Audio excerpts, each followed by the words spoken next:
Bizarre Brain Comics.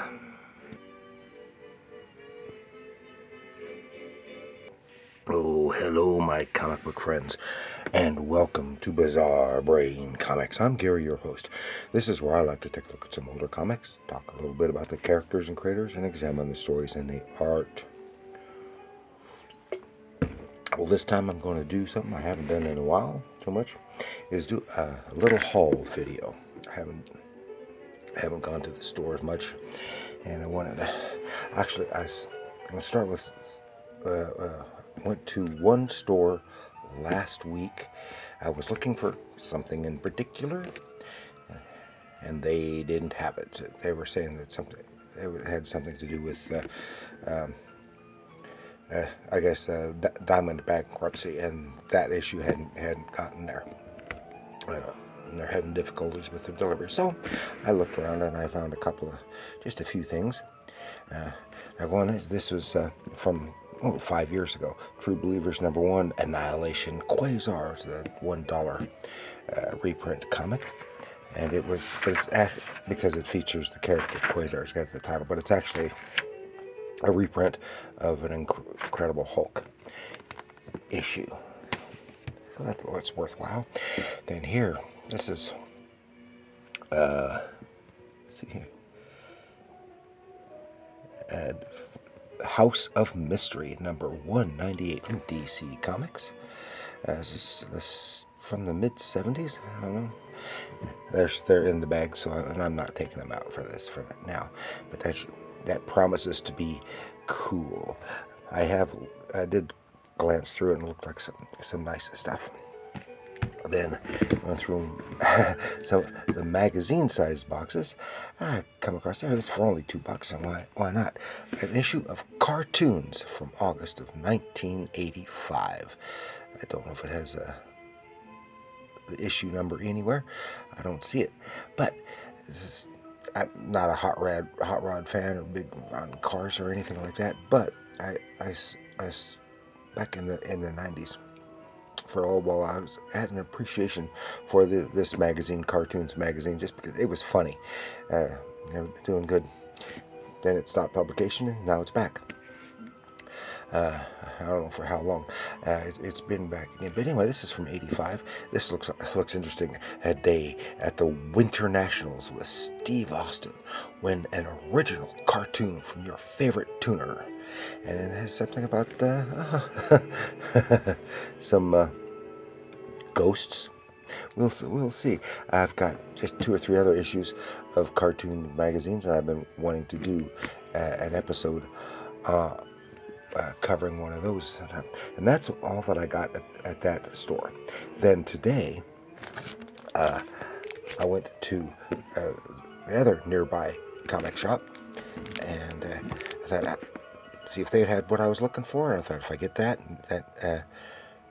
new issue of that, and maybe I'll get just a few dollar comics from their dollar boxes. Well, in the dollar boxes, they had what I wanted, but I hit the mother load. In their dollar boxes, I've never seen stuff this much from the Bronze Age, late Bronze Age. It's in the early '80s and stuff, mostly. Some from the '70s, but here is Marvel Team Up 124 featuring Spider-Man and the Beast, Professor Powers, back with a vengeance. And some cool stuff. These are ones that I really like. And then an issue of the New Defenders #141. This has been would have been in the late '80s, I think, 60 cents, mid to late '80s. The New Defenders, not as good as the full Defenders, but it's good. Looks like a very interesting, very Lovecraftian type story here. Then we have Marvel Tales, starring Spider-Man. This is #125. It's a 50-cent cover price, because all of these were dollars. It filled at last the shattering secret of the Jackal. So this features the Jackal and the Tarantula, and it's even got Gwen Stacy. I presume it's Gwen Stacy.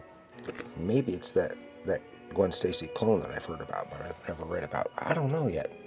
but it looks good. This is some cool stuff, and this was, I think, Ross Andrew doing the art on that one. And I guess this one should have been first. Number Marvel Tales, number 122. The Scorpion Stings But Once. Gil Kane cover. Who did this one? Yeah, I think this was a Gil Kane cover too. And against the Scorpion. This is from a decade before, 69, 70, 71, somewhere along in there. And then we have Marvel Super Action, starring the Avengers and the Swordsman Strikes. And I looked in this. This is Gene Colan art. This is from, the story was, I think they said, from 69. And this was from like 81 or 82. So just 11 or 12 years old at the time it was reprinted.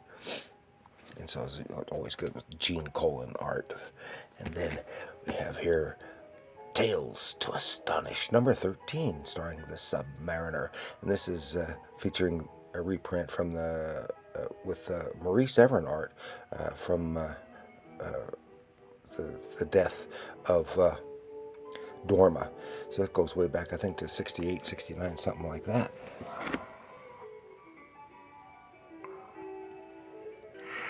There. And as I said, I hit the mother load with this one. There's a bunch of them. I only intended to get like maybe half a dozen, and I think I got 16 from that dollar box. Because here's Amazing Adventures, featuring Amazing Adventures number 3, featuring the X-Men. This was reprinting some of the early X-Men stories. This is just one of the earliest issues, reprinting one of the earliest issues of the X-Men by Lee Ann Kirby. So that's cool. Deadly is the Danger Room. And here we have the Further Adventures of Indiana Jones, number 27. I was a big fan of Raiders of the Lost Ark at the time, and so I got and I was getting most of the issues of that run of Indiana Jones that was lasted 2, maybe 3 years. I don't remember. And I had most of them. I don't have them anymore. So it was really cool to get this one. And I'm surprised looking through it, and Steve Ditko drew it.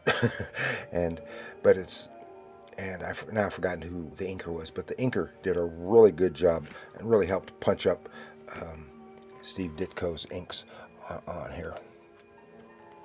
Then we have Rom Space Knight number 3, Alone Against the Wraith Horde. And this is, I think, 80, 81.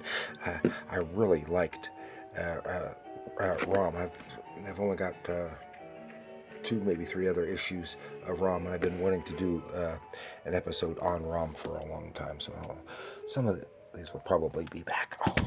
And then Battlestar Galactica number 9. This is called Space Mimic, and of course this is the original Battlestar Galactica, and this is another series that I've followed pretty closely in its initial run. I enjoyed that. So it's cool to see this stuff. I probably had this one before, but I don't have them anymore.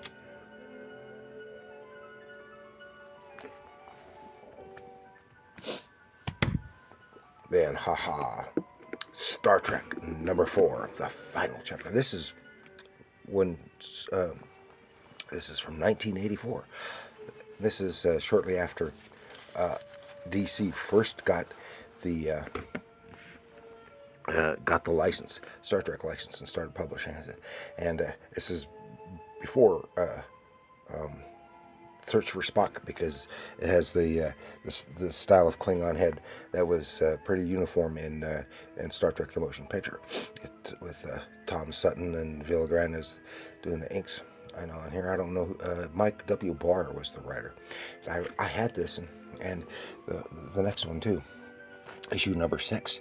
I had both of these a long time ago, and I may still have them. I don't know, but it was I saw them and I had to get them just to make sure. And then we have Hero, Warrior of the Mystic Realms. Hero number 1 from a 6-issue limited series.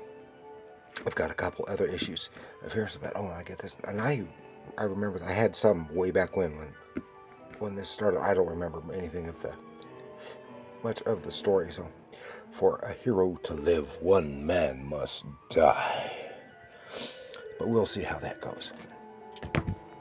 Then here is Justice League of America, number 184.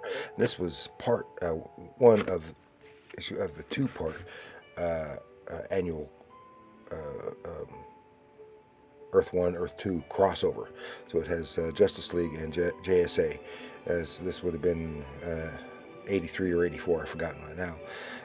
And the main villain is Darkseid, so it's called Apocalypse Now. It's the greatest heroes of three worlds versus history's greatest villain. It's at 184. And we have DC Comics presents Superman and Robin, the Teen Wonder, number 31. This is a 50 center. Ross Andrew and Dick Giordano cover, and it even has something in there, a superhero update. Whatever happened to Robot Man? And this was the original Robot Man, not the Robot Man from the Doom Patrol. Then here we have Supergirl, the daring new adventures of Supergirl, number 6. Battleground O'Hare with a great Gil Kane cover. I wish Gil Kane had done the interior art as well, but I looked through it, and it is drawn by Carmine Infantino, and this is at a time I wasn't totally thrilled with the way his stylization had gone, but it's kind of helped by the Bob Oxner doing the inks, and it has a Lois Lane backup story. Drawn entirely by Bob Oxner. I would rather have seen Bob Oxner draw the first story as well. It's not bad-mouthing Carmine Infantino. I really liked his stuff from this in the 60s, but 50s and 60s, but I wasn't thrilled with this style at this point in time. And then they had on the freebie rack Barbie number 28, and this thing is literally falling apart. But I said, I've been wanting to get a Barbie and do an episode on Barbie sometime, so I got Barbie. Then here is what I was actually looking for, which is the Savage Sword of Conan, number 7 from Titan Comics. I've heard so much about this issue. I've only gotten like the first couple of issues of this title last year when it came out, and it sounded good. It's Roy Thomas returning to his roots here, and with an adaptation of a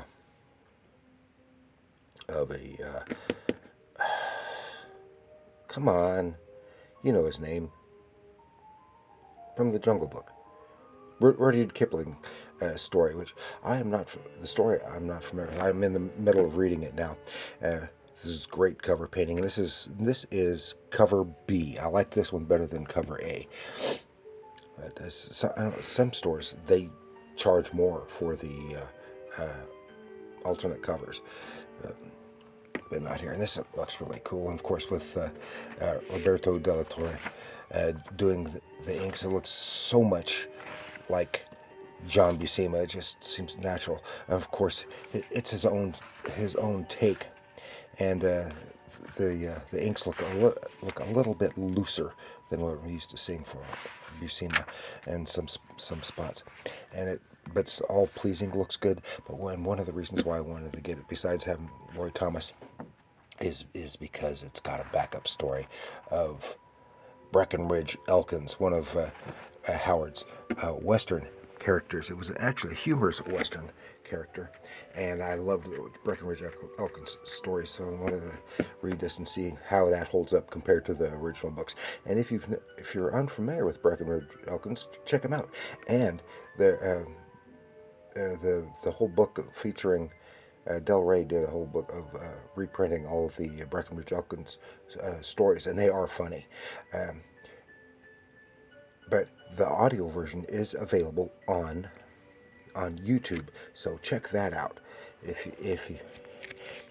you think it's something you might be interested in to find out about Breckenridge Elkins. So that is all I had to share with you this time with this And that's plenty for some reading pleasure coming up in the upcoming weeks and months, and hope to be doing some episodes on several of these.